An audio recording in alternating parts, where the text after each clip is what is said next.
இந்த காலையில நான் இந்த காலகட்டத்தில் செய்த ஒரு ஒரு தொடர் என்று சொல்ல முடியாது, ஆனால் ஒரு ஒரு கருத்தை வச்சு நான் பிரசங்கம் பண்ணி கொண்டு வருகிறேன். அதன் கடைசி பிரசங்கமாக இந்த நாள் இந்த இந்த காரியத்தை குறித்து நான் பிரசங்கிக்க போகிறேன்.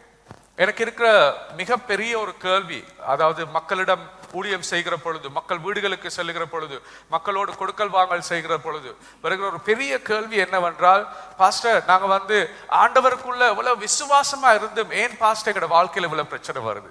ஆண்டவருக்குள்ள நாங்க விசுவாசமான ஒரு பயணம் சென்றாலும் பாஸ்டர் ஏன் ஆண்டவர் இப்படிப்பட்ட காரியங்களை எங்களோட வாழ்க்கைக்கு விடுறார்? ஏன் பாஸ்டர் எங்களுக்கு நாங்க நினைக்காத நேரத்துல இப்படிப்பட்ட ஒரு தொந்தரவு, இப்படிப்பட்ட ஒரு கஷ்டம், இப்படிப்பட்ட ஒரு பாடுக்கு நான் முகம் கொடுக்க வேண்டியதா இருக்கு பாஸ்டர் என்று பலர், அதாவது சில நேரம் அவர்கள் அதை சொல்லக்கூட தயங்குகிறார்கள். அதாவது அது ஆண்டவருக்கு நாங்க ஒரு குற்றச்சாட்டா சொல்றோமா என்ற ஒரு பயம் கூட அவங்களுக்குள்ள இருக்குது. இனி அதை சில பேர் சொல்ல மாட்டாங்க, சில பேர் ஒரு விதமா, அதாவது சொல்லாம சொல்லுவாங்க. எனக்கு விளங்குது அவங்க எங்க இருக்கிறாங்க, ஏன்னா அவங்களுக்குள்ள ஒரு பயம் இருக்கு. அப்படி சொன்னாலும் ஆண்டவர் என்ன தண்டிச்சிடுவாரா என்ற ஒரு பயம் இருக்குது. ஆனா இந்த காலை நேரத்துல நான் உங்களுக்கு சொல்ல வர்ற காரியம் இதுதான். நாங்க அப்படிப்பட்ட விஷயங்களை ஒரு நாளும் பயப்பட தேவையில்லை. இந்த கிழமையா நாங்கள் ஆண்டவருடைய குணாதிசயங்களை பார்த்து கொண்டு வருகிறோம். போன கிழமை நாங்கள் பார்த்தோம், அவர் விசுவாசம் உள்ள தேவன், எங்களுடைய ஆத்மாவை நங்கூரப்படுத்தி இருக்கிறார் என்று நாங்க பார்த்தோம். அவர் விசுவாசம் உள்ள தேவன் என்று நாங்க பார்த்தோம். இந்த கிழமை நான் முடிக்க போகிறேன், ஆண்டவருடைய ஞானத்தை குறித்து நான் பேச போகிறேன் உங்களுக்கு. அவருடைய ஞானத்தை குறித்து, அவருடைய இன்னொரு குணாதிசயத்தை நாங்க அறிஞ்சு கொள்ளணும். அவர் ஒரே ஞானம் உள்ள தேவன் என்றதை குறித்து நான் இன்னைக்கு உங்களுக்கு பேச போகிறேன். அதுதான் என்னுடைய தலைப்பாய் இருக்கிறது. இனி இன்னைக்கு இது இந்த காலகட்டத்தில் நான் இதை பேசுவதற்கு இன்னொரு காரணம் இருக்குது. அதுதான் தனிப்பட்ட விதத்துல எனக்குள்ளேயும் சில போராட்டங்களுக்குள்ள நான் சென்று கொண்டிருக்கிறேன். ஆண்டவர் சில விஷயங்களை என் வாழ்க்கைக்கு வர இடம் கொடுத்திருக்கிறார். அப்ப எனக்கும் ஒரு கேள்வி, ஒரு பதட்டம், ஒரு கலக்கம் இருக்கிற ஒரு நாட்கள் தான் இந்த நாட்கள். இந்த நாட்களில் செல்லுகிற பயணத்தில் ஒரு கலக்கம் இருக்கக்குள்ள நானும் ஆண்டவரோட ஒரு போராடுகிற காலமா இருக்கிறது.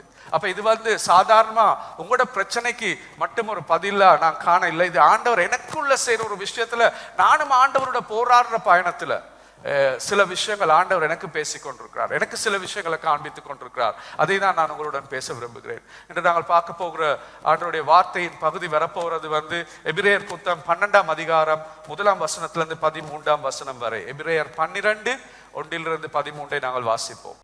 ஆகையால் மேகம் போன்ற இத்தனை திரளான சாட்சிகள் நம்மை சூழ்ந்து கொண்டிருக்க, பாரமான யாவற்றையும் நம்மை சுற்றி நெருக்கி நிற்கிற பாவத்தையும் தள்ளிவிட்டு, விசுவாசத்தை துவக்குகிறவரும் முடிக்கிறவருமாயிருக்கிற இயேசுவை நோக்கி நமக்கு நியமித்திருக்கிற ஓட்டத்தில் பொறுமையோடு ஓடக்கடவோம்.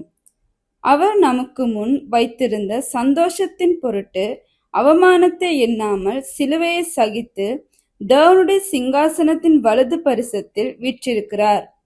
ஆகையால் நீங்கள் இளைப்புள்ளவர்களாய் உங்கள் ஆத்துமாக்களில் சோர்ந்து போகாத படிக்கு தமக்கு விரோதமாய் பாவிகளால் செய்யப்பட்ட இவ்விதமான விபரீதங்களை சகித்த அவரையே நினைத்து கொள்ளுங்கள். பாவத்திற்கு விரோதமாய் போராடுகிறதில் இரத்தம் சிந்தப்பட்டத்தக்கதாக நீங்கள் இன்னும் எதிர்த்து நிற்கவில்லையே. அன்றியும் என் மகனே, கர்த்தருடைய சிற்றையை அற்பமாக எண்ணாதே. அவரால் கடிந்து கொள்ளப்படும் போது சோர்ந்து போகாதே. கர்த்தர் எவனிடத்தில் அன்பு கூறுகிறாரோ அவனை அவர் சிட்சித்து தாம் சேர்த்து கொள்ளுகிற எந்த மகனையும் தண்டிக்கிறார் என்று பிள்ளைகளுக்கு சொல்லுகிறது போல உங்களுக்கு சொல்லுகிற புத்திமதியை மறந்தீர்கள். நீங்கள் சிற்றையை சகிக்கிறவர்களாய் இருந்தால் தேவன் உங்களை புத்திரராக எண்ணி நடத்துகிறார். தகப்பன் சிற்சியாத புத்திரன் உண்டோ? எல்லாருக்கும் கிடைக்கும் சிற்றை உங்களுக்கு கிடைத்திருந்தால் நீங்கள் புத்திரராய் இராமல் வேசி பிள்ளைகளாய் இருப்பீர்களே.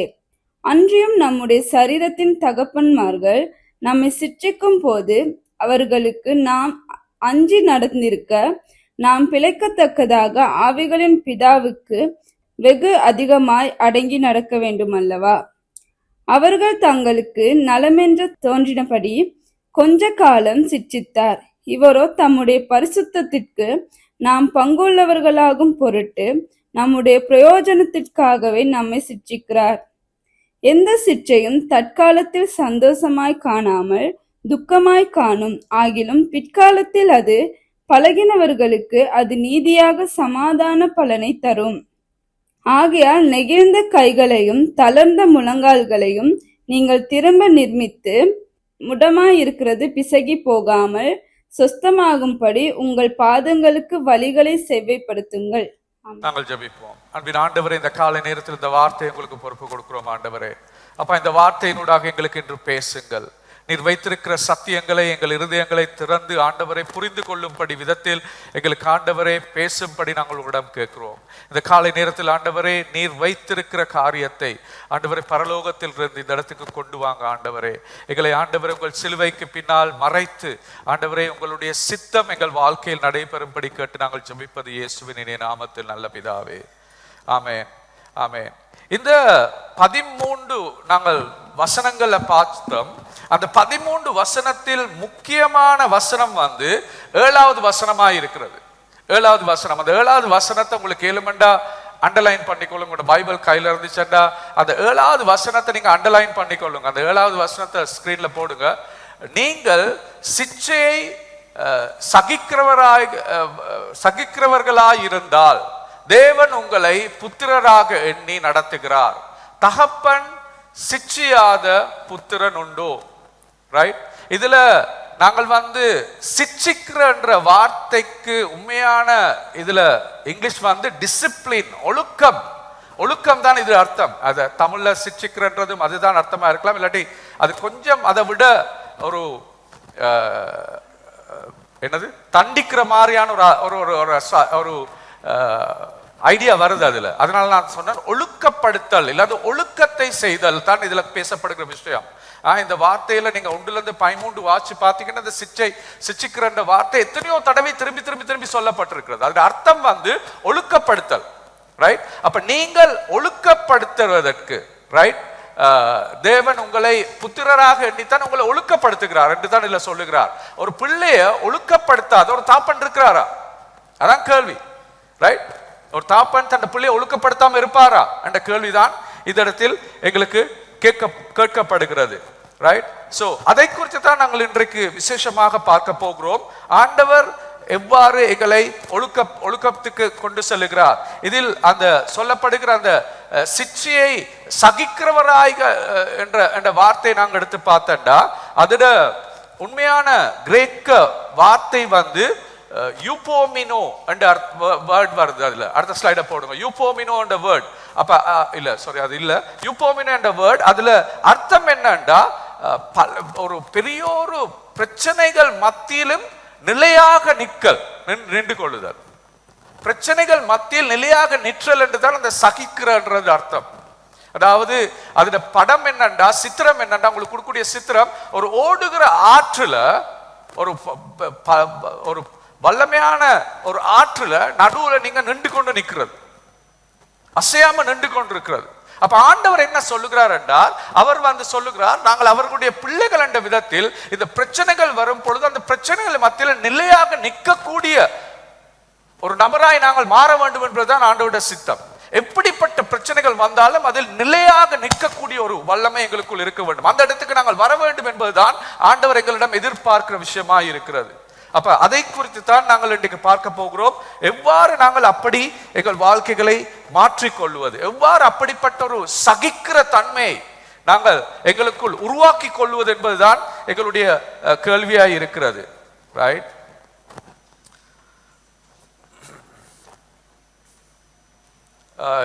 இந்த ஆண்டோட வார்த்தையில் இதுல சொல்லப்படுகிற நீங்கள் பின்னணியை எடுத்து பார்த்தாலண்டா இந்த சபை இந்த நாட்களில் ஒரு பெரிய ஒரு பாடு இல்லாத உபத்திரத்துக்கு முகம் கொடுத்து கொண்டிருக்கிறது. 10வது அதிகாரத்தை நீங்கள் வாசித்து பார்த்தால் உங்களுக்கு தெரியும். அவர்கள் ஒரு சபை என்ற விதத்தில் அவர்கள் விசுவாசத்தின் நிமித்தம் ஒரு பெரிய ஒரு உபத்திரத்துக்கு முகம் கொடுத்து கொண்டிருக்கிறார்கள். அவர்களுடைய உடைமைகள் சொத்துக்கள் எல்லாம் இழந்து போயிருக்கிறார்கள் ஒரு சபை.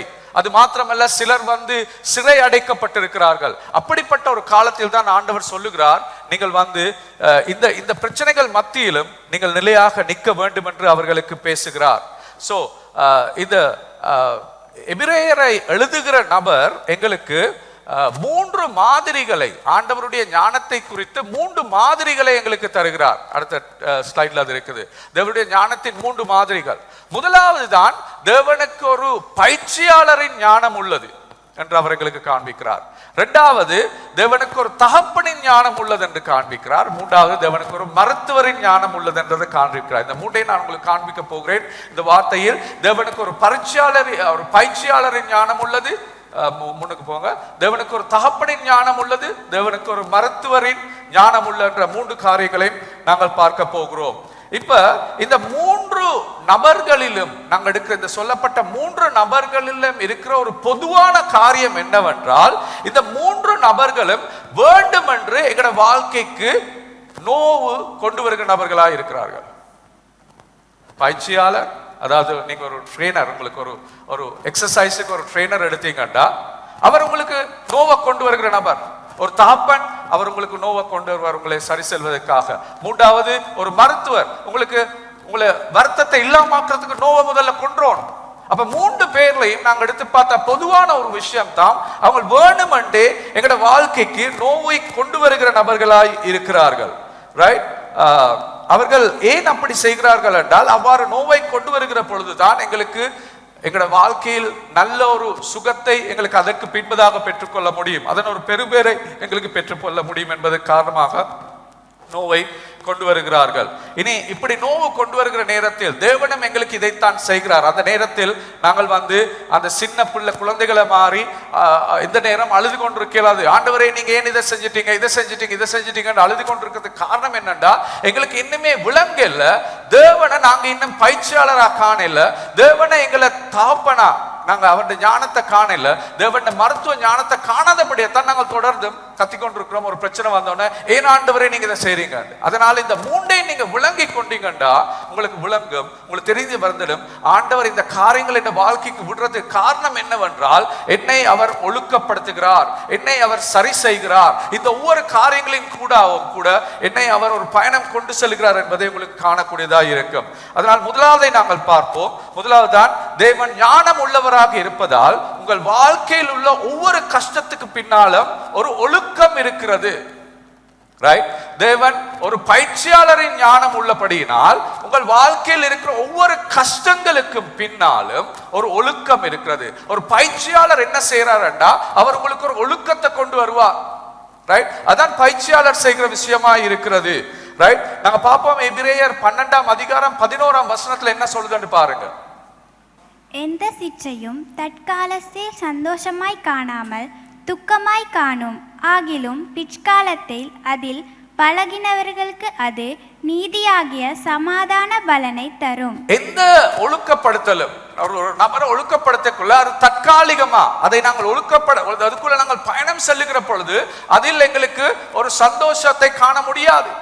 அது துக்கமா தான் இருக்க போகுது, அது கஷ்டமா தான் இருக்க போகுது. ஆனாலும் அந்த ஆண்டோட வார்த்தையில சொல்லுது, ஆகிலும் பிற்காலத்தில் அதை பழகினவர்களுக்கு அது நீதியான சமாதான பலனை அது தருகிறது என்று சொல்லப்படுகிறது. இதில் மீண்டும் அந்த இதுல இருக்குது பிற்காலத்தில் அதில் பழகினவர்கள் என்று பாத்தீங்கன்னா, அந்த பழகின வார்த்தைக்கு அர்த்தம், அதாவது ட்ரெயின்டு, பழகினவர்கள் என்று சொன்னா ட்ரெயின் பண்ணாக்கள், பழகினவர்கள் அர்த்தம் அது இங்கிலீஷ் வார்த்தை பழகினவர்கள். அதுக்கு வருகிற கிரேக்க வசனத்தை நாங்க எடுத்து பார்த்தோம்னா, அதுக்கு ஜிம்னாசோ என்ற கிரேக்க வசனம் பாவிக்கப்படுது. அந்த ஜிம்னாசோ என்ற வார்த்தையில இருந்து தான் ஜிம்னாசியம் என்ற இங்கிலீஷ் வார்த்தை வந்திருக்கு. அந்த ஜிம்னாசியத்துக்குள்ள என்ன நடக்குது? ஜிம்னாசியத்துக்குள்ள என்ன நடக்குதுன்னா, உடற்பயிற்சி நிலையம். அதற்குள்ளதான் ஒரு நபர் தன்னை உடற்பயிற்சி செய்கிற இடம். ரைட்? அப்ப ஆண்டவர்களுக்கு கொடுத்திருக்கிற படம் என்ன வேண்டாம் இதுல 11ஆம் வசனத்துல, அது அதாவது ஆண்டவர்களோட வாழ்க்கைக்கு கொண்டு வருகிற பிரச்சனைகள், கஷ்டங்கள், வேதனைகள் எங்களுக்கு ஒரு பயிற்சியாக இருக்கிறது, எங்களை நீதி உள்ள நபர்களாக மாற்றுவதற்கு. அது ஒரு பயிற்சியாக இருக்கிறது. அப்ப கஷ்டங்கள் தேவனால் வடிவமைக்கப்பட்டது, அது ஒரு ஆன்மீக பயிற்சி, உங்களுக்கு ஒரு ஆவிக்குரிய பயிற்சிக்கு ஆண்டவர் அதை இடம் அளிக்கிறார் என்பதை எங்களுக்கு காணக்கூடியதாய் இருக்கிறது. நாங்கள் இப்போ ஒரு பயிற்சியாளரின் ஞானத்தை எடுத்து பார்த்தால், ஒரு பயிற்சியாளருக்கு தெரியும், ஒரு நபரோடு வேலை செய்கிற பொழுது, தனியாக அந்த நபரோடு வேலை செய்யும் பொழுது அந்த நபருக்கு எவ்வளவு தூரமான வழியை கொண்டு வர வேண்டும் என்பது ஒரு பயிற்சியாளருக்கு நல்லா தெரியும். அவர் முதல்ல அவரை அளந்து பார்ப்பார், அவருடைய நிறையை பார்ப்பார், அவருடைய உடம்பில் இருக்கிற எல்லா வருத்தங்கள் நோய்கள் எல்லாத்தையும் அறிந்து கொள்வார். அவர் ஒரு டெஸ்ட் ஒன்று செய்வார். அதெல்லாம் செஞ்ச பிறகு அந்த ட்ரைனிங் ஸ்டார்ட் பண்ணிக்குள்ள அவருக்கு தெரியும் எவ்வளவு விதமாக அவருடைய சரீரத்தை நோவுக்கு கொண்டு செல்ல முடியும், எவ்வளவு அளவுக்கு அதை செய்ய முடியும் என்பதை அவர் நன்கு அறிவார். அதற்கு மேலான நோவை கொண்டு போனால் அது அவரது சரீரத்துக்கு பாதிக்கும் என்பதும் அவருக்கு நல்லாக தெரியும்.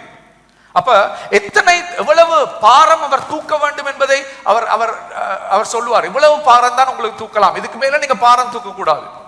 எத்தனை தடவை அந்த பாரத்தை தூக்கணும் மட்டும் அவர் சொல்லுவார், இதுக்கு மேல நீங்க தூக்க வேண்டாம். ரைட்? அது எல்லாத்துக்கு காரணம் என்னவென்றால் அந்த சரீரத்துக்கு எவ்வளவு தாங்க முடியும் என்பதை ஒரு பயிற்சியாளர் நன்றாக அறிவார். அந்த சரீரத்துக்கு ஏற்ற விதத்தில் தான் அவருடைய பயிற்சியை வடிவமைக்கிறது. The training is always custom made for each person. ஒவ்வொரு நபருக்கும் அவர் செய்கிற பயிற்சி அந்த நபருக்கு ஏற்ற விதத்தில் தனியாக உருவாக்கப்பட்ட ஒன்றாக காணப்படுகிறது. ரைட்?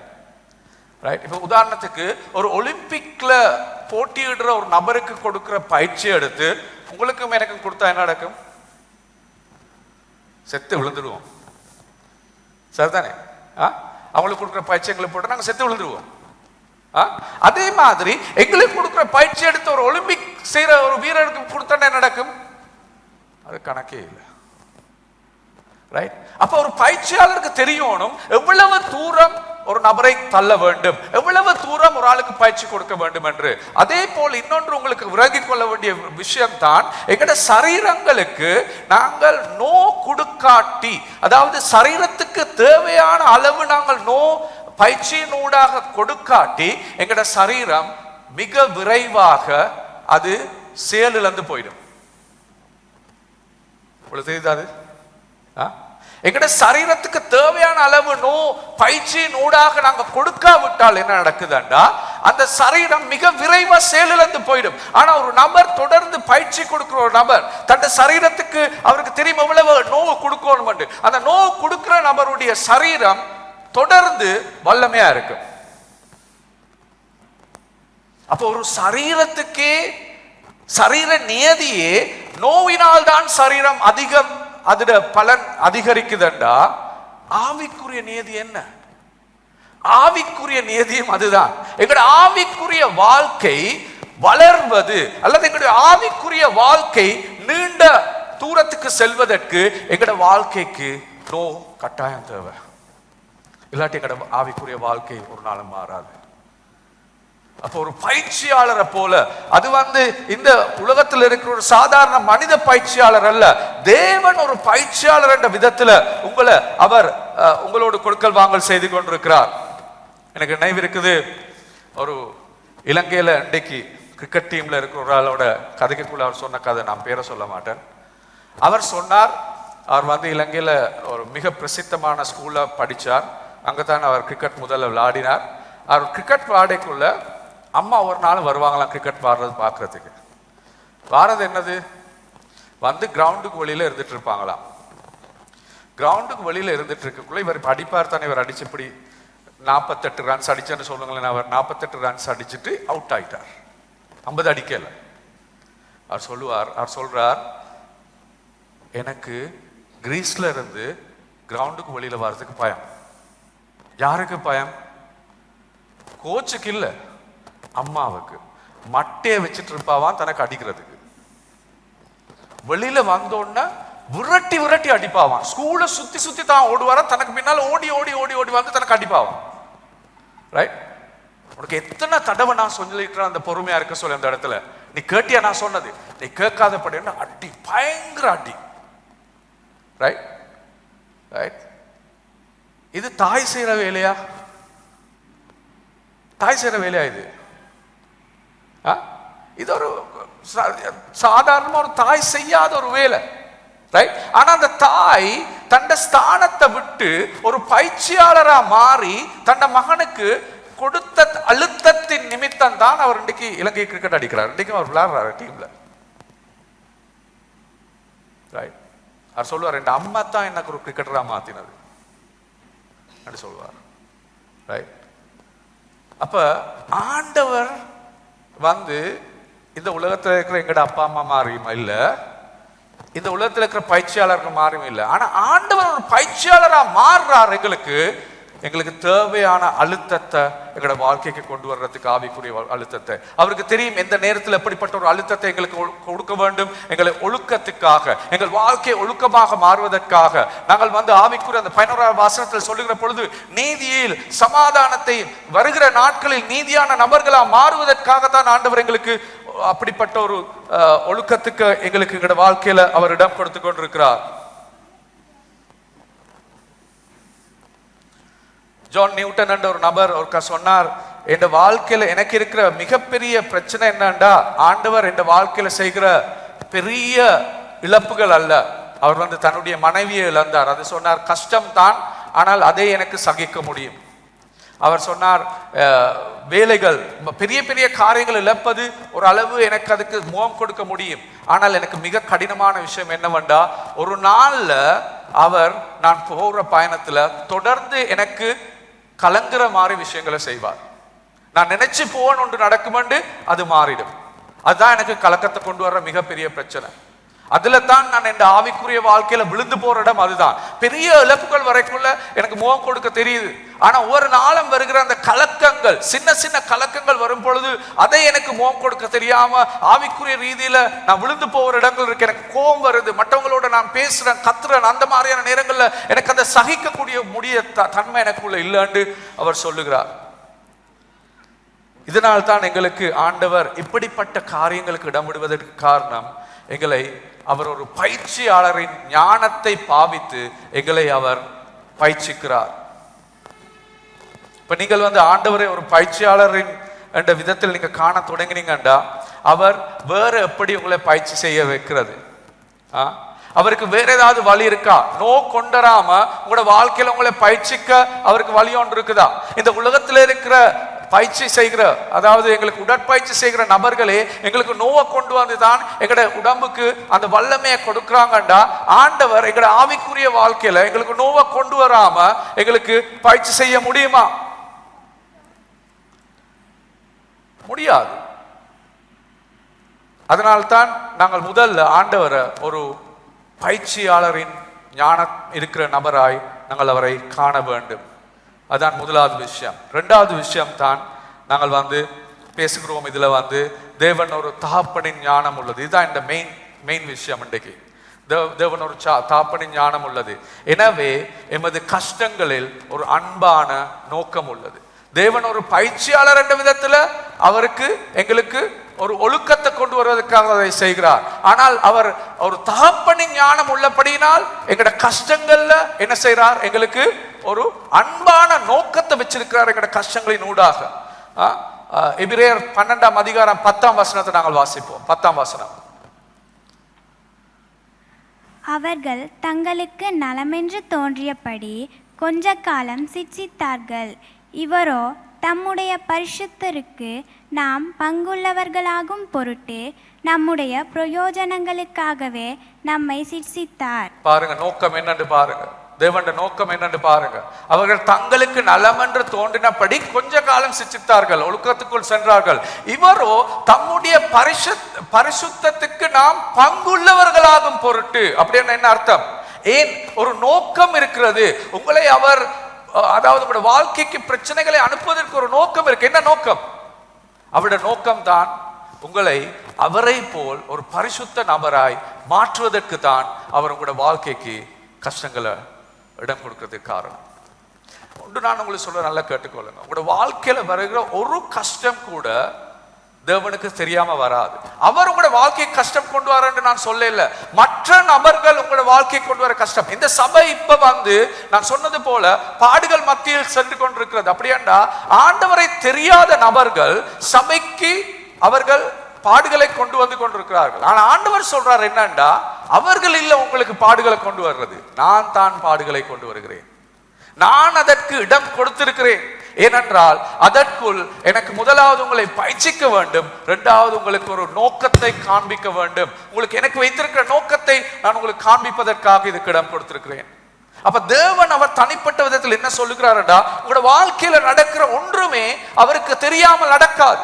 உங்கள் வாழ்க்கைக்கு வருகிற ஒரு நோவு கூட தேவனுக்கு தெரியாம வராது. ஒரு பிரச்சனை அவருக்கு தெரியாம வராது. ஒரு தாப்பன் என்ற விதத்தில் அவர் சொல்லுகிறார், எனக்கு ஒரு நோக்கம், அன்புள்ள நோக்கம் இருக்கிறது. இந்த இடத்துல நாங்கள் ஒழுக்கம் 2 தரம் சொல்லப்பட்டிருக்குது. இந்த முழு எபிரேயர் 12ஆம் அதிகாரத்திலேயும் அந்த ஒழுக்கம் என்றது எத்தனையோ தடவை சொல்லப்பட்டிருக்கிறது. அந்த ஒழுக்கம் என்ற வார்த்தைக்கு அர்த்தத்தை நாங்கள் அறிந்து கொள்ள வேண்டும். அதுக்கு அடுத்த ஸ்டைல நான் போட்டிருக்கிறேன். அது பெய்டியா, பெய்டியா என்ற அர்த்தம் தான் கிரேக்க வசனம் பெய்டியா. அதுக்கு இங்கிலீஷ் பீடியாட்ரிக். கேட்டிருக்கீங்க அந்த வார்த்தை வசனம்? டாக்டருக்கு சொல்லுவாங்க பீடியாட்ரிஷியன். பீடியாட்ரிக் கண்டா அதோட அர்த்தம் குழந்தை பராமரிப்பு.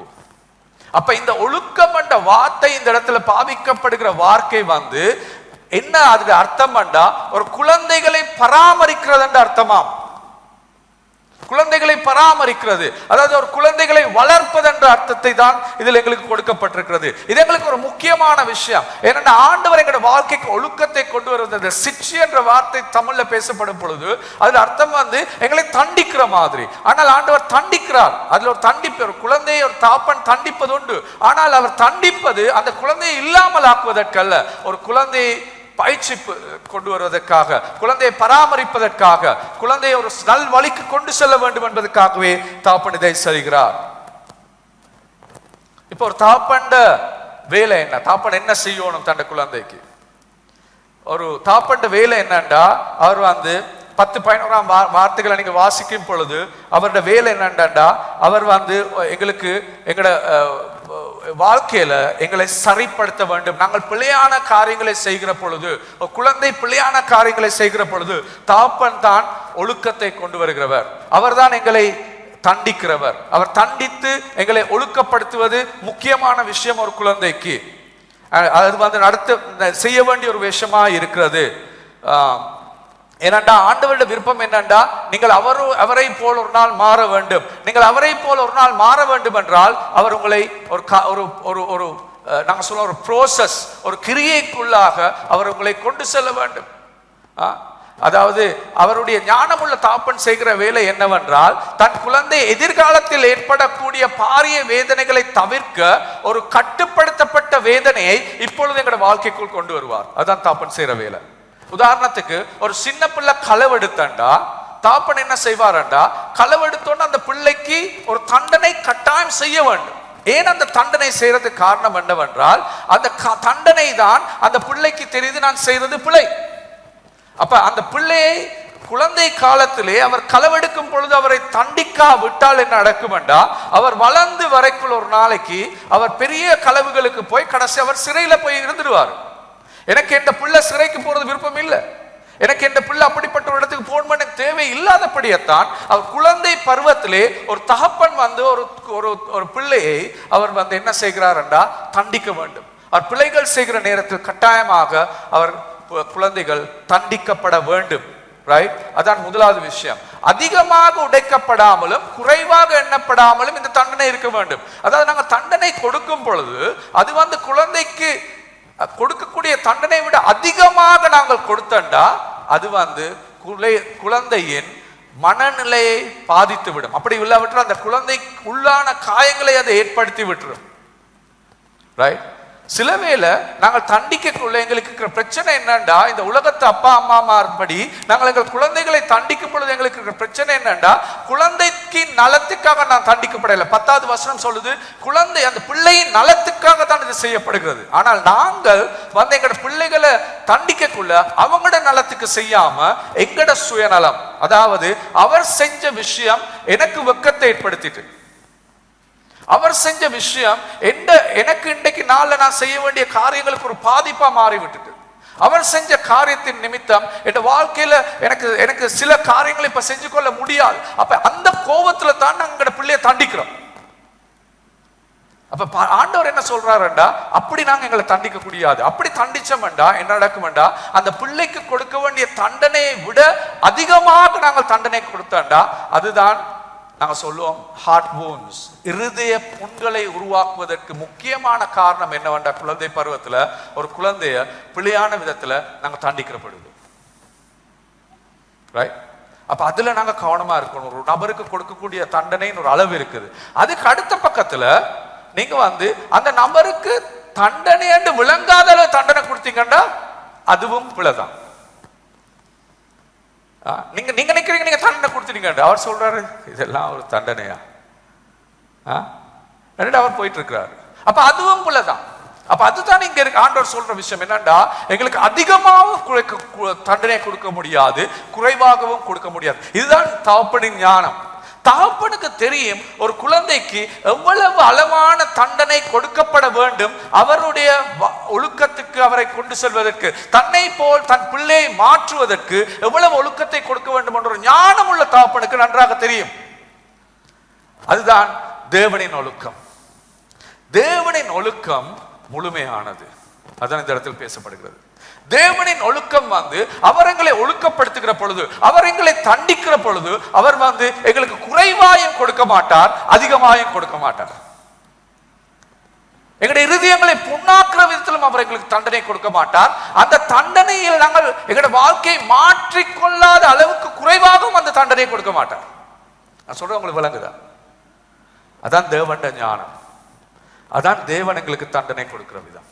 அப்ப அவர் சொல்லுகிறார் என்னவென்றால், ஒரு நல்ல தகப்பன் என்ற விதத்தில் அவருடைய மிகப்பெரிய விஷயம் என்னவென்றால், ஒரு தேவையான நேரத்தில் தேவையான அளவு தண்டனையை கொண்டு வருகிறது. அடுத்த கேள்வி நான் கேட்டிருக்கிறேன் என்னன்னா, why we need fatherly discipline? எங்களுக்கு ஏன் தகப்பனின் ஒழுக்கம் ஏன் தேவை? நமக்கு ஏன் தகப்பனின் ஒழுக்கம் தேவை? முதலாவது, நாம் யார் என்பதை வெளிப்படுத்துவதற்காக. அது நான் அதுக்கு பொறுத்து முதல்ல நமக்கு ஏன் தந்தையின் ஒழுக்கம் தேவை என்று சொல்லும் பொழுது நான் அதுக்கு காரணம் உங்களுக்கு சொல்றேன். ஒரு குழந்தை வளர்கிற பொழுது அந்த குழந்தை எப்பவுமே தனக்கு தேவையானதை பெற்றுக்கொள்ளத்தான் பார்க்கும். நல்ல நினைவு வச்சுக்கொள்ளுங்க. ஒரு குழந்தை எப்பவுமே தனக்கு தேவையானதை பெற்றுக்கொள்ளத்தான் பார்க்கும், தனக்கு தேவையானதை செய்யத்தான் பார்க்கும். ரைட்? நீங்கள் ஒரு பிள்ளைக்கு வேண்டாம் இல்ல என்று சொல்லாட்டி அந்த பிள்ளைய நாங்க சொல்லுவோம், கெடுக்கிறீங்க இந்த பிள்ளைய எனக்கு சொல்லுவாங்க, நீங்க இந்த பிள்ளைய கெடுத்துக்கிட்டு இருக்கீங்கன்னு சொல்லுவாங்க. நீங்க கெடுக்கிறீங்க தானே. அது காரணம் என்னன்னா, உங்களுக்கு இல்லை என்று நீங்க சொல்ல மாட்டீங்க. கேட்கிற எல்லாமே கொடுத்துட்டு இருக்கிறீங்க. கேட்கிற எல்லாத்தையும் கொடுத்து அந்த பிள்ளைய நாங்க கெடுக்கிறோம் என்று சொல்லுவாங்க. ரைட்? அப்ப எங்களுக்கு தெரியணும், அந்த பிள்ளைய நீங்க, அதாவது அந்த பிள்ளைய வளர்க்க வேண்டிய விதத்துல வளர்க்கல என்று சொல்லிடுவாங்க. சத்திய உண்மை இதுதான். எங்களுக்கு நாங்க ஆண்டவர்கிட்ட வந்து சொல்றோம், ஆண்டவரே நான் கேட்கிற எல்லாத்தையும் எனக்கு கொடுங்க. அதானே நாங்க சொல்றோம். இந்த காமரில் இருக்கிற எல்லாருமே, இந்த சபையில் இருக்கிற எல்லாருமே நாங்க தான் சொல்றோம். நாங்க கேட்கிற எல்லாம் எங்களுக்கு கொடுங்க ஆண்டவரே. அது ஒரு பிள்ளைக்கு சரியா? அது ஒரு பிள்ளை வளர்ப்புக்கு சரியா? நாங்கள் அம்மா, இந்த உலகத்தில் இருக்கிற அம்மா அப்பான்ற விதத்துல எங்களுக்கு தெரியுது, ஒரு பிள்ளை கேட்கிற எல்லாம் கொடுத்தா அந்த பிள்ளை கெட்டு போயிடும். ஆனா ஆண்டவர்கிட்ட வந்து நாங்க என்ன சொல்றோம், நாங்க கேட்கிற எல்லாம் கொடுங்க ஆண்டவர். அப்ப உங்களுக்கு என்ன நடக்க போகுது? கெட்டு போக மாட்டீங்களா? ஆண்டவர் இதுதான் எங்களோட வாழ்க்கையில ஒரு நல்ல தாப்பன் என்ற விதத்துல அவர் வந்து அதை செய்ய விட கொடுக்க மாட்டார். இது ஒரு நல்ல தாப்பன் என்ற விதத்துல ரெண்டு காரியங்களை எங்களுக்கு கற்றுக் கொடுக்கிறார். முதலாவது தான், நீங்கள் ஒரு பிள்ளை என்பதை நினைவில் கொள்ளுங்கள். எங்களுக்கு இருக்கிற பிரச்சனை என்னண்டா, ஆண்டவர் எங்களை திருத்துகிற பொழுது நாங்கள் ஆண்டவருக்கு முன்னால் ஆண்டவருடைய பிள்ளை என்றதை நாங்கள் மறந்து போகிறோம். Sometimes God allows pain because of our flaws. சில நேரங்கள்ல ஆண்டவர் எங்களோட வாழ்க்கைக்கு ஒழுக்கப்படுத்துறதுக்கு காரணம் எங்கட பிள்ளைகள், நாங்கள் பிள்ளைகள் பாவங்கள் சில எங்களோட வாழ்க்கையில மாறாத காரியங்களுக்குள்ள தொடர்ந்து இருந்து கொண்டிருந்தா அது வந்து கட்டாயம் எங்களுக்கு அதுல இருந்து நாங்களே அதுக்கு கடைசி முகம் கொடுக்க வேண்டியதாய் வரும் சில காரியங்களுக்கு. ரைட்? உதாரணத்துக்கு நான் சொல்றேன் என்னன்னா, ஒரு காரியத்துக்கு நீங்கள் வந்து அடிமையா இருந்தால், போதை பொருள், குடி பழக்கம், ஏதாவது ஒரு காரியத்துக்கு நீங்கள் அடிமையா இருந்தாண்டா அது வந்து ஒரு நாள் வந்து உங்களோட வாழ்க்கையை இல்லாமல் ஆக்க போகுது. அது ஆண்டவர் செய்த ஒழுக்கம் இல்லை, நீங்க செய்கிற எங்களோட வாழ்க்கையில இருக்கிற ஒரு பிழையான அடிமை எங்களை இல்லாமாக்கு. ரைட்? அதே மாதிரி தான் சில வேளை எங்களுக்கு கோபம் போகிறது. எங்களுக்கு கோபம் போறது வந்து எங்களோட வாழ்க்கையில் இருக்கிற எல்லா தொடர்புகளையும் அழித்து போட்டுடும். அது ஆண்டவர் ஒன்றும் செய்ய தேவையில்லை, நீங்களே அழிச்சு கொண்டுருவீங்க உங்களுக்கு கோபம் போய்க்குள்ள. ரைட்? அதே மாதிரி தான் நாங்கள் அதிகமாக வேலை செய்து கொண்டிருந்தால், வேலைக்கு மட்டுமே எங்களது முழு கருத்துக்களை போட்டுக் கொண்டிருந்தாண்டா கடைசியில குடும்பம் இருக்காது. இதெல்லாம் சில உதாரணம் காண்றத நாங்கள் செய்யற காரியங்கள். அதே போல் நாங்கள் எல்லாரையும் குறித்து பிழை சொல்லுகிறவர்களாய் இருந்தால், எல்லாரையும் குறித்து கீழே போட்டு பேசிக் கொண்டிருந்தால், ஒரு நாள் நாங்கள் செய்ததே எங்களுக்கு இன்னொரு ஆள் செய்யறதுக்குள்ளதான் எங்களுக்கு விளங்க மாட்டே. இப்பதான் எனக்கு விளங்குது. இவ்வளவு காலம் நான் எல்லாரையும் கிளை போட்டு பிள்ளை சொல்லிட்டு இருந்தேன். இப்ப எனக்கு அது நடக்குள்ளதான் எனக்கு அதுல வழி விளங்குதுன்னு நாங்க யோசிப்போம். ரைட்? அப்ப சில விஷயங்கள் நாங்கள் செய்யறத எங்களுக்கு ஆண்டவர் அந்த செய்யற விஷயங்கள்ல நாங்க செஞ்சதுக்கே எங்களுக்கு அதுல இருந்த ஒரு காரியத்தை எங்களுக்கு கற்றுக்கொள்ள விடுவார். ஆனா பல நேரங்கள்ல ஆண்டவர் என்ன செய்யறாருண்டா, எங்களுக்கு ஆண்டவர் எங்களோட வாழ்க்கைக்கு பிரச்சனைகளை அனுப்புறதுக்கு காரணம் எங்களுக்கு இருதயத்தில் நாங்கள் காணாத காரியங்களை காண்பதற்காகவே. ரைட்? அதை கண்டு கொள்வதற்காக. ரைட்? ஆண்டவர் உங்களை தண்டிக்கவில்லை, ஆனால் சில காரியங்களை இடம் கொடுக்கிற பொழுதுதான் எங்களுக்குள்ள இருக்கிற காரியத்தை கண்டு கொள்ள முடியும். உதாரணமாக நான் சொல்லலாம், எனக்கு திருமணம் முடிச்ச உடனே எனக்கு முதல்ல நான் கண்ட விஷயம் என்னண்டா, நான் எவ்வளவு சுயநலமான நபர்.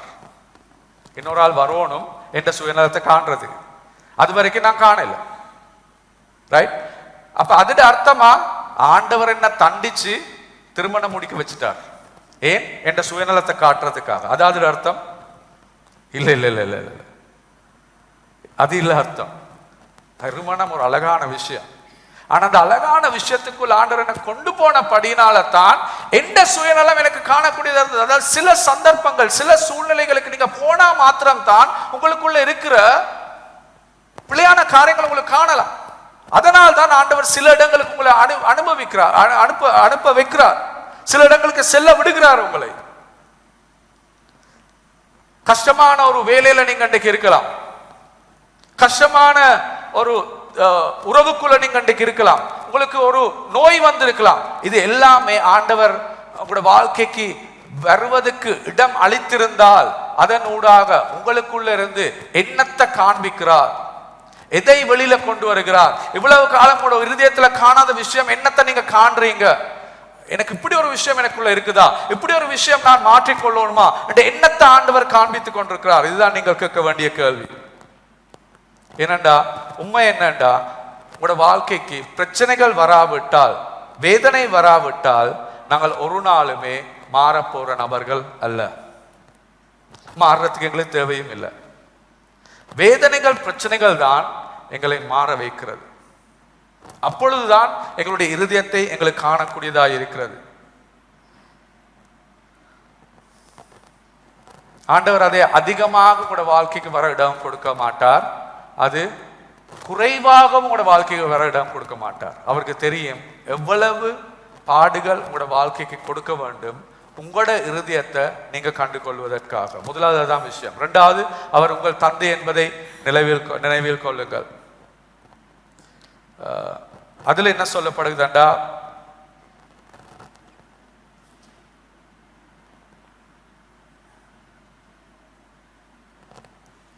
அவர் உங்களுடைய தந்தை என்ற படியினால உங்களுக்கு பிரச்சனைகள் வரலாம்.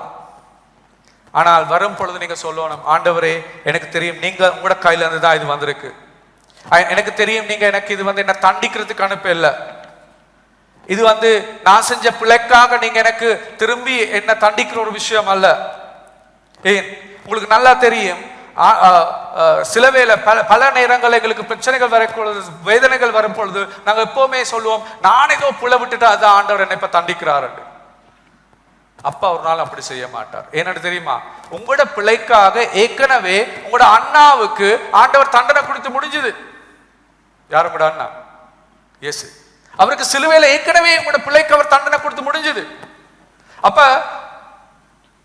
ஒரே பிள்ளைக்கு 2 பேருக்கு தண்டனை கொடுக்கலாமா? நியாயமா? நியாயம் இல்லை தானே. அப்ப ஏற்கனவே அவருக்கு உங்களோட பிள்ளைக்காக தண்டனை கொடுத்துட்டாருண்டா ஏன் உங்களுக்கு தண்டனை கொடுக்க போறார்?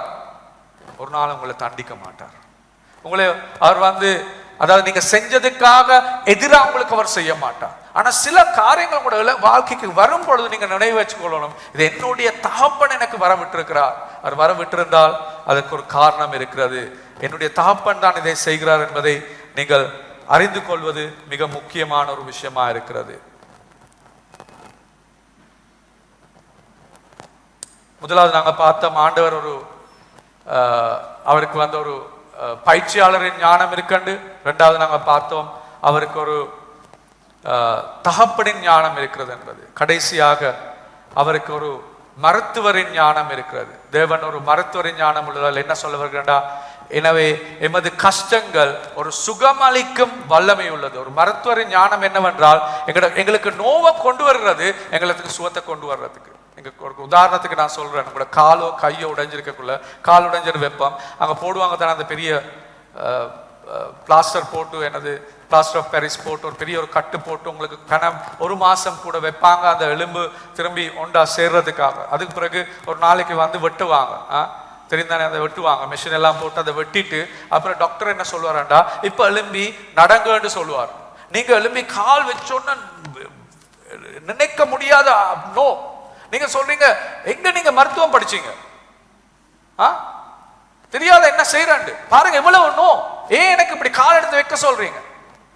சொல்றாரு, இல்ல இல்ல இல்ல இல்ல, உங்களுக்கு அந்த நோவை நீங்க முகம் கொடுக்காட்டி நீங்க நடக்க போறது இல்லை. இப்ப உங்களுக்கு நொந்தா மாத்திரம்தான் உங்களோட கால் சுகமாக போகுது. அப்பதான் உங்களுக்கு வந்து நடக்கக்கூடியதா இருக்கும் பொழுது, நீங்க நடக்காமலே இருந்தாண்டா ஒரு நாளுமே உங்களோட கால் சுகமாக போறது இல்லை. இது மருத்துவரின் ஞானம்.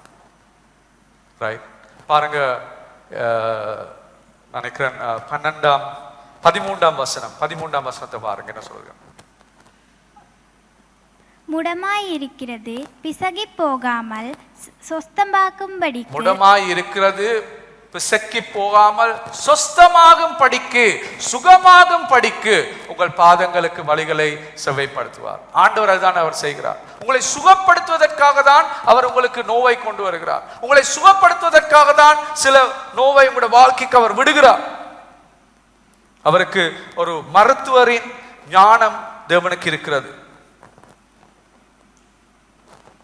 C.S. லூயிஸ் என்றவர் தன்னுடைய மனைவி மரித்ததுக்கு பின்பதாக இப்படி சொல்லுகிறார், we fear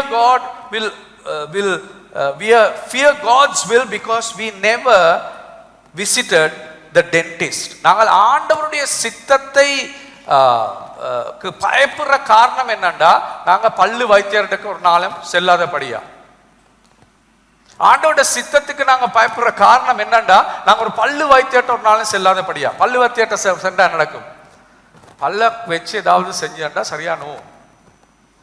சிலாக்கள் பல்லு வைத்தியரை போறதே, எங்க போனாலும் நான் பல்லு வைத்தியத்தை மட்டும் போக மாட்டேன். ஆண்டோட சித்தமும் அதை மாதிரிதான். பல்லு வைத்தியத்தை நீங்க போகாட்டி 50 வயசுல பல்லெல்லாம் போயிடும். கட்டாயம் நாங்க போய் தான் ஆகும்.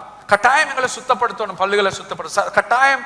எங்கே சில மாற்றங்களை கொண்டு வரணும், அந்த இடங்களை மாற்றங்களை கொண்டு வரணும். அதான் இந்த இடத்தில் சொல்லப்படுகிறது.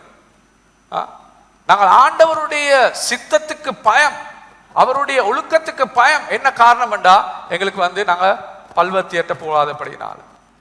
ரைட், எங்களோட வாழ்க்கையில ஆண்டவர் ஒழுக்கங்களை கொண்டு வருவதற்கு காரணம் இல்லாத இப்படிப்பட்ட 3 விஷயங்களை நாங்க பார்த்தோம். ஒரு பயிற்சியாளரின் அவருடைய ஞானம் இருக்குது, அவருக்கு ஒரு தகப்பனின் ஞானம் இருக்கு, ஒரு மருத்துவரின் ஞானம் இருக்கு. இந்த எல்லா முறைகளிலும் அவர் எங்களை வந்து சுகப்படுத்துகிற. முதலாவது நாங்க பார்த்தோம், அவர் எங்களை பயிற்சி செய்வதற்கு காரணம் எங்களுக்கு நீண்ட காலமாக சமாதானத்தையும் நீதியையும் பெற்றுக்கொள்வதற்காக. இரண்டாவது நாங்க பார்த்தோம், அவர் வந்து ஒரு தகப்பனாக எங்களுக்கு ஒழுக்கத்தை கொண்டு வர்றதுக்கு காரணம் எங்களை அவரை மாறி மாற்றுவதற்காக. மூன்றாவது நாங்க பார்த்தோம், ஒரு மருத்துவரை மாறி அவர் எங்களுக்கு செய்வதற்கு காரணம் எங்களை சொஸ்தப்படுத்துவது, எங்களை சுகமாக்குவதற்காக அவர் எங்களுக்கு நோவை எடுக்கிறதுக்கு கொடுக்கிறார் என்பதை காண்கிறோம்.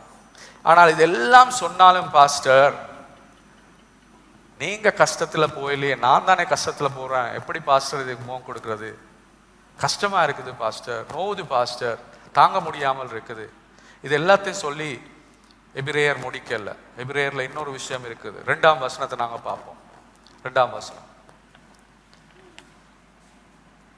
வாசிங்க தங்கச்சி. அவர் தமக்கு முன் வைத்திருந்த சந்தோஷத்தின் பொருட்டு அவமானத்தை எண்ணாமல் சிலுவையை சகித்து தேவனுடைய சிங்காசனத்தின் வலது பாரிஷத்தில் வீற்றிருக்கிறார். எங்களுக்கு இதை நீங்க காணாட்டி உங்களுக்கு ஒரு நாளுமே கஷ்டங்கள் மத்தியில உங்களுக்கு பயணம் செல்ல முடியாது.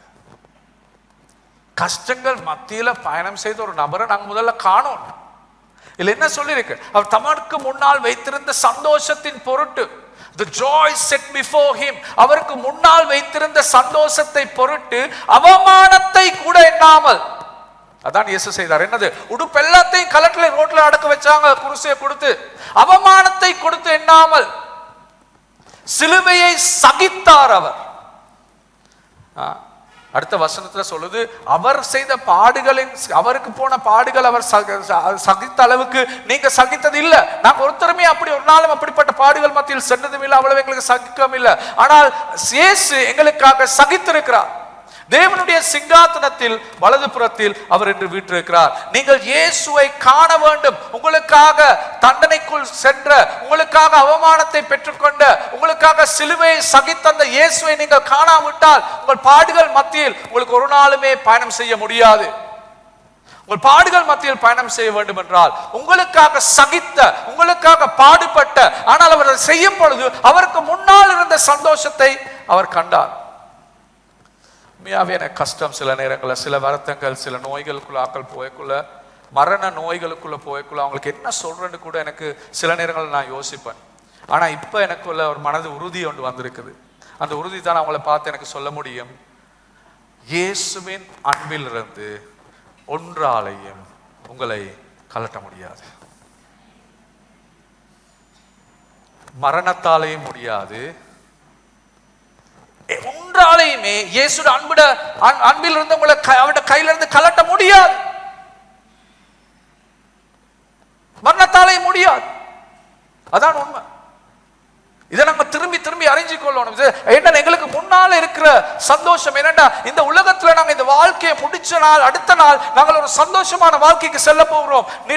அதாவது மரணம் என்றது இல்ல, வருத்தங்கள் இல்ல, கஷ்டங்கள் இல்ல, பாடுகள் இல்ல, ஒரு நோய் நொடி இல்லாத ஒரு வாழ்க்கையை இயேசு ஏற்கனவே எங்களுக்கு ஆயத்தப்படுத்தி வச்சிருக்கிறார். இந்த வாழ்க்கையை நான் என்று இந்த உலகத்தில் கண்ணை மூடுகிறேனோ அடுத்த நாள் நான் அந்த வாழ்க்கைக்கு போகிறேன். அதான் இயேசு பவுலடியார் சொல்லுகிறார், எனக்கு வாழ்வது ஓகே, ஆனால் சாவது எனக்கு லாபம். ஏன்? செத்தா ஏன் லாபம்? செத்த அடுத்த நாள் வந்து இந்த பாடுகளான இந்த உலக வாழ்க்கையை முடித்து நான் பாடுகள் இல்லாத ஒரு இடத்தில் நான் வாழ போறேன். அந்த சந்தோஷத்தை அவர் முன்னால் வைத்து, அந்த சந்தோஷத்தை எங்கள் முன்னால் வைத்து நாங்கள் இந்த உலக பயணத்தை செல்ல வேண்டும். இல்லாவிட்டால் எங்களுக்கு ஒரு நாளுமே பாடுகளுக்கு முகம் கொடுக்க முடியாது.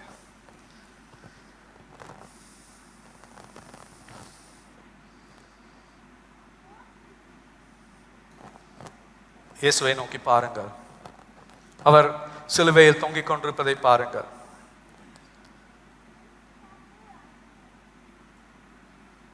நீங்க கேட்கலாம், பாஸ்டர் பாடுகள்ல இருந்து ஏதாவது நன்மை வர முடியுமா? சிலுவையை பாருங்க. அன்றைக்கு அந்த இயேசு பாடுகளுக்குள் செல்லாவிட்டால் இன்றைக்கு உங்களுக்கு ரட்சிப்பு இருக்குதா?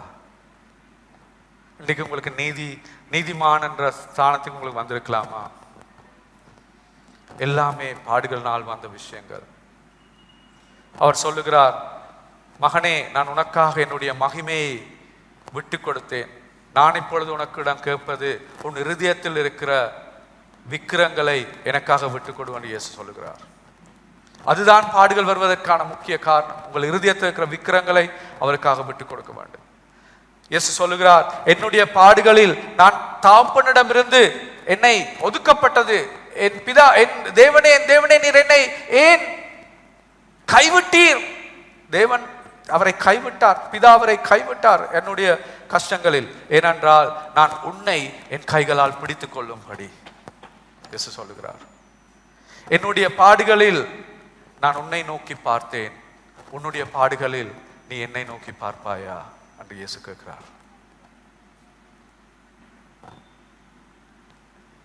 நீங்க இதை விளங்கி கொண்டீங்கண்டா, அவர் உங்களுக்காகவே பாடுபட்டு மரித்தார் என்பதை நீங்கள் விளங்கி கொண்டால், அதை உங்கள் இருதயத்துக்குள் செல்வதற்கு நீங்கள் இடம் கொடுத்தால், அவர் உங்களுடைய இரட்சிப்பு, அவரே உங்களுடைய தேவன் என்பதை நீங்கள் நன்றாக புரிந்து கொண்டால் உங்களுக்கு தேவையான வல்லமை அவர் கொடுப்பார் உங்கள் பாடுகள் மத்தியில் பயணம் செய்வதற்கு.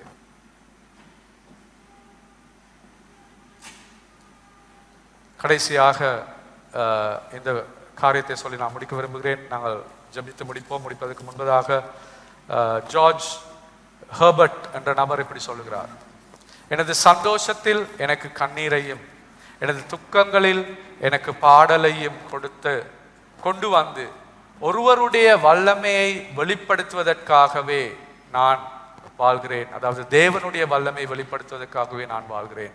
எனது சந்தோஷத்தில் எனக்கு கண்ணீரையும் எனது துக்கத்தில் எனக்கு பாடலையும் கொண்டு வந்து தேவனுடைய வல்லமையை வெளிப்படுத்துவதற்காகவே நான் வாழ்கிறேன் என்று ஜோப் அவர் சொல்லுகிறார். இதற்காக நீங்க வாழ்கிறீங்க. உங்களை சுத்தி இருக்கிறவங்க நீங்க கஷ்டப்படுகிற பொழுது காண்றாங்களா? பாருங்க, இவர் எவ்வளவு கஷ்டம் இருந்தாலும் எங்களே மாதிரி இல்லை, தேவனுக்குள்ள எவ்வளவு உறுதியா இருக்கிறார், எவ்வளவு சந்தோஷமா இந்த வாழ்க்கையை பயணம் செய்கிறார். காண்றாங்களா? நீங்க பாடுகள் மத்தியில் ஒரு சாட்சியான வாழ்க்கையை வாழ்றீர்களா? ஆண்டவர் உங்களை அழைக்கிறார். நான் உங்களுடைய பயிற்சியாளர், நான் உங்களுடைய தாப்பன், நான் உங்களுடைய டாக்டர், மருத்துவர். என்னை நம்புங்கள், எனக்கு கைவிடுங்கள். நான் செய்யறதை செஞ்சு முடிக்கிறேன். ஆனால் கடைசியாக நான் இதை மட்டும் உங்களுக்கு சொல்கிறேன். உங்களோட வாழ்க்கைக்கு வர்ற பாடுகளை நீங்கள் வந்து டோன்ட் வேஸ்ட் யுவர் பெயின். உங்களோட பாடுகளை வீணாக்கிடாதீங்க. கன நேரங்களில் நாங்கள் என்ன செய்கிறோம்டா, எங்களோட பாடுகளை நாங்கள் வீணாக்குறோம். ஆண்டவர் செய்ய வேண்டியதுக்கு எதிராக நாங்கள் செயல்படுகிற பொழுது எங்களோட பாடுகளை நாங்கள் வீணாக்கி கொண்டிருக்கிறோம். Don't waste your pain. வீணாக்க வேண்டாம். அவருக்கு இடம் கொடுங்க. அவர் செஞ்சு முடிச்ச பிறகு உங்களோட வாழ்க்கையில் உங்களுக்கு சமாதானம், சந்தோஷம், உங்களுக்கு அடுத்த பட்டத்தில் ஆண்டவரோட போகிறதுக்கு ஒரு பயணம் வரும். நாங்கள் எல்லாரும் எழுதிடுவோம்.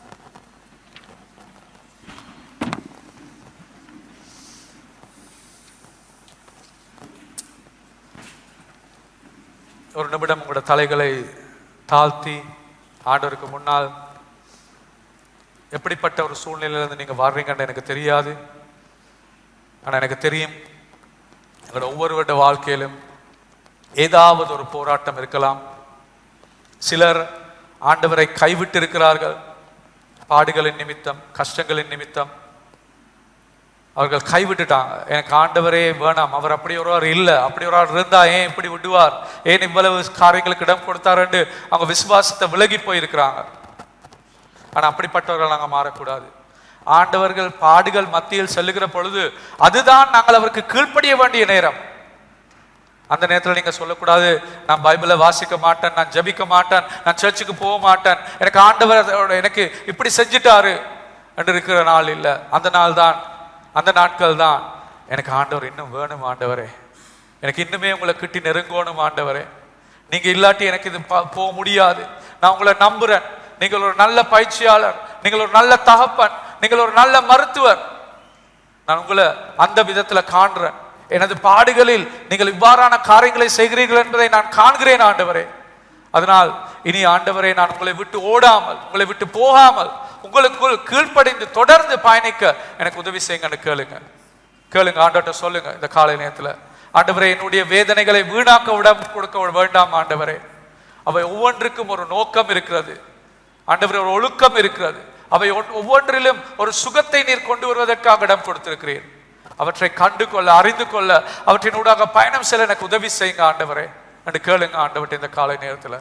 அவர் உங்களுடைய குரலை கேட்கிறார், அவர்களுடைய ஜெபத்தை கேட்கிறார். இதை விட ஒரு வல்லமையான ஜெபம் இல்லை இந்த காலை நேரத்தில். உங்களை அவர் பலப்படுத்தி கொண்டிருக்கிறார். சிலுவையை நோக்கி பாருங்கள், சிலுவையை நோக்கி பாருங்கள், உங்கள் இயேசுவை நோக்கி பாருங்கள். உங்களது பாடுகளுக்காக எவ்வளவு சகித்தார் என்பதை காருங்கள்.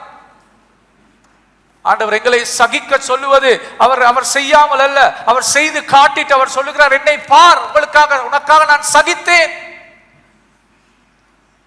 சகித்த தேவனை நோக்கி பாருங்கள், சிலுவையை நோக்கி பாருங்கள். ஆண்டவர் சொல்லுங்கள், ஆண்டவரே, எனக்காக சகிச்சீங்களே ஆண்டவரே, எவ்வளவு பாடுகள், எவ்வளவு வேதனைகள், அவமானத்தை கூட நீங்க பொறுப்புப்படுத்த இல்லையே ஆண்டவரே, எனக்காக அவமானப்பட்டீங்களே, என் பாவங்களுக்காகத்தானே ஆண்டவரே இதெல்லாமே.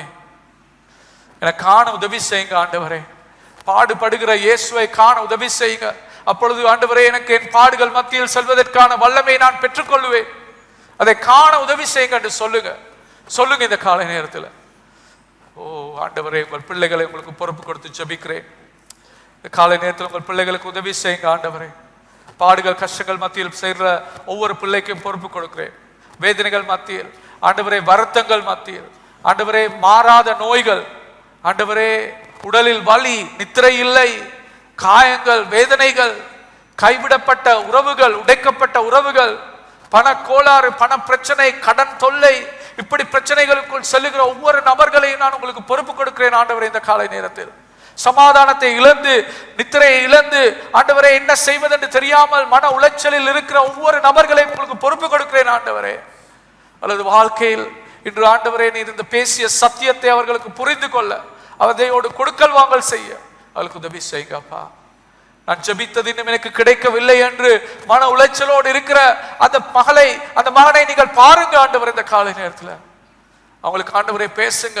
நான் உன்னோட ஒரு வேலை செய்து கொண்டிருக்கிறேன், நான் உனக்குள் ஒரு காரியத்தை செய்து கொண்டிருக்கிறேன், அது முடித்தவுடன் நான் உன்னை விடுதலை செய்ய தயாராக இருக்கிறேன், உனது தேவையை சந்திக்க தயாராக இருக்கிறேன், நீ என்னோடு ஒத்துப்போ என்று நீங்கள் அவர்களுக்கு பேசுகிறீர்கள். என் வேதனைக்குள் வருகிற இதை நான் உன்னிடத்தில் செய்ய பார்க்கிறேன் என்பதை நீ கண்டுகொண்டு என்னோடு ஒத்துழைக்கும் பொழுது எனக்கு அதை விரைவாக முடிக்க முடியும் என்று தேவன் உங்களுக்கு பேசிக் கொண்டிருக்கிறார்.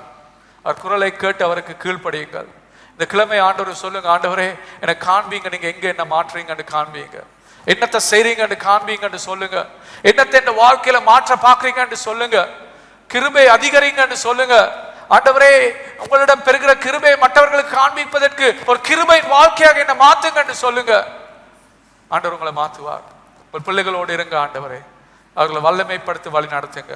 இயேசுவின் நாமத்தில் ஜெபிக்கிறேன் நல்ல பிதாவே, ஆமென். இந்த கிழமை ஆண்டவர் உங்களை இன்னும் வல்லமைப்படுத்துவாராக. விசேஷமாக இன்று கதைக்கப்பட்ட இந்த மெசேஜை திரும்பி பாருங்க, கேளுங்க, உங்களோட இருதயத்தோடு கொடுக்கல் வாங்கல் செய்யுங்க. ஆண்டவர் காண்பிப்பார் சில விஷயங்களை. God bless you. Have a blessed week.